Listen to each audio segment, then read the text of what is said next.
5 മത്സരങ്ങൾ, 0 വിക്കറ്റുകൾ. ക്രിക്കറ്റ് ലോകം കണ്ട ഏറ്റവും മികച്ച പേസർമാരിൽ ഒരാൾക്ക് ഈ സീസണിന്റെ തുടക്കം ഒരു ദുസ്വപ്നമായിരുന്നു. സ്വന്തം പ്രകടനത്തിലെ നിരാശ മൂലം മൈതാനത്ത് സാധനങ്ങൾ വലിച്ചെറിഞ്ഞും അലറിയും ദേഷ്യം തീർക്കുന്ന ബുംറയുടെ വീഡിയോ ഏതൊരു ക്രിക്കറ്റ് ആരാധകനും നോവുന്ന കാഴ്ചയായിരുന്നു.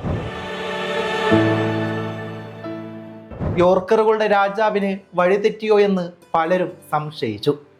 എന്നാൽ അതൊരു തളർച്ചയായിരുന്നില്ല, ഒരു ചാമ്പ്യന്റെ മനസ്സിലെ കെടാത്ത അഗ്നിയായിരുന്നു. കാലം കാത്തുവെച്ചത് മറ്റൊന്നായിരുന്നു. ഇന്നലെ ഗുജറാത്ത് ടൈറ്റൻസിനെതിരെ 200 റൺസ് പ്രതിരോധിക്കാൻ മുംബൈ ഇന്ത്യൻസ് ഇറങ്ങുമ്പോൾ ക്യാപ്റ്റൻ ഹാർദിക് പാണ്ഡ്യ പന്ത് കൈമാറിയത് അതേ ബുംറയ്ക്ക് തന്നെയായിരുന്നു. ഒരു വലിയ തിരിച്ചുവരവിന് അയാൾ ഒരുങ്ങുകയായിരുന്നു. പരാജയങ്ങളുടെ ഭാരം മുഴുവൻ പേറി നിൽക്കുന്ന ഒരു മനുഷ്യൻ തൻ്റെ ഏറ്റവും പ്രിയപ്പെട്ട ആയുധവുമായി വീണ്ടും റണ്ണപ്പിലേക്ക് നടക്കുന്നു. ആദ്യ ഓവർ. ക്രീസിൽ മികച്ച ഫോമിലുള്ള സായി സുദർശൻ.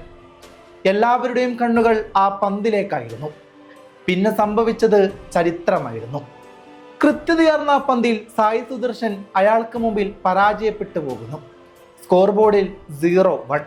ആ നീണ്ട വിക്കറ്റ് വരൾച്ചക്ക് അവിടെ അവസാനമാകുകയായിരുന്നു. ഇത് വെറുമൊരു വിക്കറ്റ് ആയിരുന്നില്ല, ഇരുണ്ട നാളുകൾക്ക് ശേഷമുള്ള ഒരു സൂര്യോദയമായിരുന്നു. ആ വിക്കറ്റ് വീണപ്പോഴുള്ള ബുംറയുടെ മുഖത്തെ ആശ്വാസം വാക്കുകൾക്കും അപ്പുറമായിരുന്നു.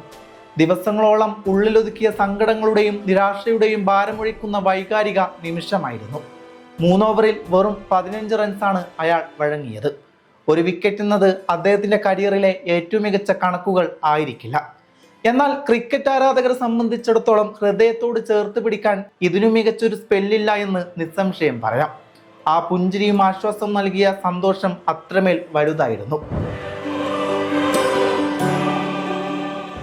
ഇതൊരു തുടക്കം മാത്രമായിരുന്നില്ല, മുംബൈ ഇന്ത്യൻസിന് മുഴുവൻ ആത്മവിശ്വാസം നൽകിയ ഒരു വികാരമായിരുന്നു. മുംബൈ ആരാധകർക്ക് ഇതിലും വലിയൊരു സന്തോഷം വേറെയില്ല.